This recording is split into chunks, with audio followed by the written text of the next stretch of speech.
Hi friends, welcome to Joshima சமையல். வாழைப்பூ பொரியல் எப்படி செய்கிறதுன்னு பார்க்கலாம் வாங்க.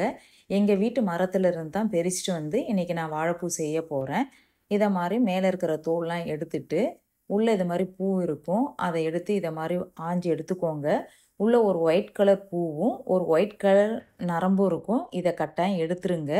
எடுத்துட்டு சின்ன சின்னதாக கட் பண்ணி தண்ணியில் சேர்த்துக்கோங்க. தண்ணியில் கொஞ்சமாக மோர் ஊற்றி இதை கட் பண்ணி சேர்த்துக்கோங்க. அப்போ தான் வந்து வாழைப்பூ கருகாமல் அப்படியே ஃப்ரெஷ்ஷாக இருக்கும். இப்போ எப்படி தாளிக்கிறதுன்னு பார்க்கலாம். அடுப்பில் ஒரு வானலை வச்சு ஒரு 2 டீஸ்பூன் அளவுக்கு எண்ணெய் சேர்த்துக்கிறேன். எண்ணெய் நல்லா காஞ்சதும் ஒரு 1/4 டீஸ்பூன் கடுகு. கடுகு வந்து நல்லா பொரியட்டும். பொரிஞ்சதுக்கப்புறம் 1 டீஸ்பூன் கடலைப்பருப்பு. கடலைப்பருப்பு நல்லா அடுப்பை சிம்மில் வச்சுட்டு வறுத்துக்கோங்க.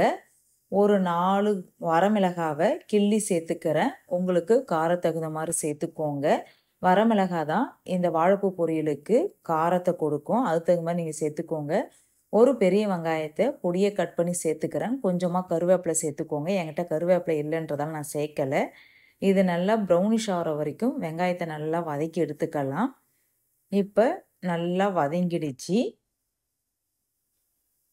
இதில் நம்ம ஏற்கனவே கட் பண்ணி எடுத்து வச்ச வாழைப்பூவை தண்ணியை நல்லா ஒட்ட வடிகட்டிட்டு சேர்த்துக்கோங்க. நல்லா கையால் நல்லா பிழிஞ்சிக்கோங்க, அப்போ தான் நல்லா ஒட்ட வடியும். இப்போ எல்லா வாழைப்பூவும் சேர்த்தாச்சு. சேர்த்து ஒரு மிக்ஸ் பண்ணி விட்டுக்கோங்க.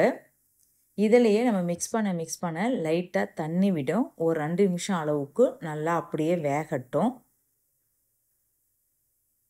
இப்போ ஓரளவுக்கு நல்லா வெந்திருக்கு. இது பொதுவாக ரச சாதம், சாம்பார் சாதத்துக்கெல்லாம் காம்பினேஷன் ரொம்ப சூப்பராக இருக்கும், ரொம்ப ஹெல்த்தியானது. அடிக்கடி நீங்கள் செய்து பாருங்கள். தேவையான அளவு உப்பு சேர்த்துக்கிறேன். ஒரு 1/4 டீஸ்பூன் அளவுக்கு மஞ்சள் தூள் சேர்த்துக்கோங்க. சேர்த்து நல்லா மிக்ஸ் பண்ணி விட்டுக்கலாம்.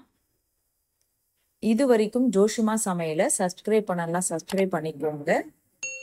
இதில் கொஞ்சமாக தண்ணியை தெளித்து விட்டுக்கோங்க. ரொம்ப அதிகமாக சேர்க்க தேவையில்ல, கொஞ்சமாக சேர்த்து நல்லா மிக்ஸ் பண்ணி விட்டு மூடி போட்டு மூடி ஒரு 2 நிமிஷம் நல்லா வேகட்டும். தண்ணி நல்லா ஒட்ட வடியணும், அந்த அளவுக்கு நல்லா வேக வச்சு எடுத்துக்கோங்க.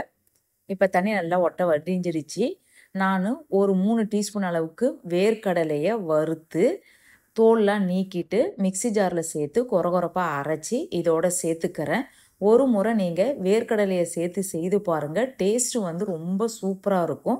உங்களுக்கு சப்போஸ் வேர்க்கடலை பிடிக்கலைன்னா தேங்காய் துருவல் சேர்த்துக்கோங்க. ரெண்டுமே டேஸ்ட் நல்லாயிருக்கும். ஆனால் ஒரு முறை இதை மாதிரி செய்து பார்த்தீங்கன்னா திரும்பவும் உங்களுக்கு செய்ய தோணும். குழந்தைங்கள்லாம் ரொம்ப விரும்பி சாப்பிடுவாங்க இதை மாதிரி செய்தீங்கன்னா. நீங்களும் உங்கள் வீட்டில் இதே மெத்தடில் ட்ரை பண்ணி பாருங்கள். Okay bye. Thank you friends.